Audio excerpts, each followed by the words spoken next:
Well, it's been a massive week in the fight for free speech here in Australia. And for Julie Inman-Grant, the eSafety Commissioner, she thought she was going to be able to be the Grinch for Australians and give them the gift of censorship this Christmas. But her plans have run into hurdles not once, not twice, but 3 times in the Senate in the past week or two. The first big obstacle she's run into has been the proposed changes to the Freedom of Information legislation. The Senate crossbench have come out and said that they oppose these changes, along with the Liberal opposition, and they now look set to fail. The changes would have seen FOIs become more expensive, harder to access, and more subject to redactions for public servants, as well as claims that complying with the FOIs would have taken too long. In fact, the specific example used by the minister when she put this bill to the lower house of Parliament was the example of the eSafety Commission, who said that when they were subject to freedom of information requests using a tool the Free Speech Union of Australia provided, that it was closing down their office functionally for months at a time while they complied.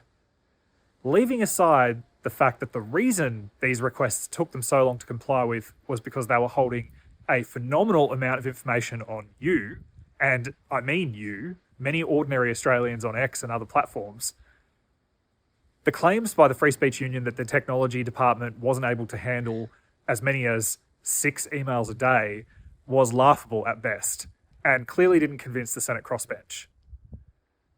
The second setback that the eSafety Commissioner has had has been that there has been an inquiry into the proposed age regulation technologies and the regulations implementing age restrictions on social media and Google search platforms.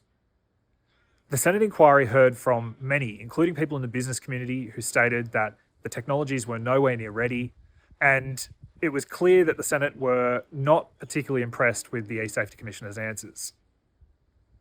The final and probably most entertaining hurdle that the eSafety Commissioner hit this week was when a request by her behind the scenes to coalition senators to try to prevent an inquiry into her powers was made public in the media this week.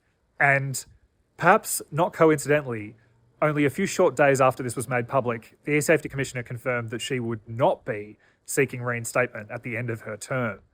So her retirement now seems imminent, and we can only hope that a combination of all of these things and all of these setbacks, in addition to the report published by the Free Speech Union into the Age Technology Review Trial, will mean that these age assurance technologies may not be implemented on 10th of December and could be pushed back or even deferred forever. So if you want to hear and see more content like this, give me a like and give me a follow. Make sure you share this as widely as you can. And if you haven't yet, I'd strongly encourage you joining the Free Speech Union if you believe in freedom of speech in Australia and want to fight the good fight. I'll see you next time.